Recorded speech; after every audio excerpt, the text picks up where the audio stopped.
ఏంటి అలా చూస్తున్నారు? ఇంత కరెక్ట్గా ఎలా చెప్పాను అనా? నా ఏర్పాట్లు నాకుంటాయి, నాకు చెప్పేవాళ్ళు ఉంటారు. ఎరా, నిన్నగాక మొన్న ఆ వార్డెన్ని మొహం వాచేలా అన్ని తిట్లు తిట్టి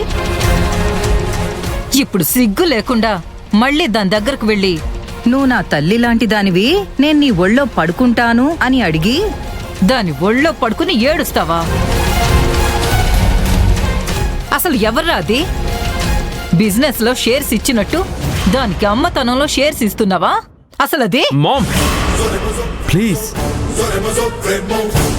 ఆవిడ గురించి అలా తప్పుగా మాట్లాడుకో. తప్పు చేస్తున్న దాని గురించి తప్పుగా మాట్లాడితే తప్పేంట్రా? నో మామ్, ఆవిడ ఎలాంటి తప్పు చేయలేదు. ఇన్ఫాక్ట్ ఆవిడ నాకు హెల్ప్ చేయాలని చూశారు తప్ప కీడు చేయలేదు.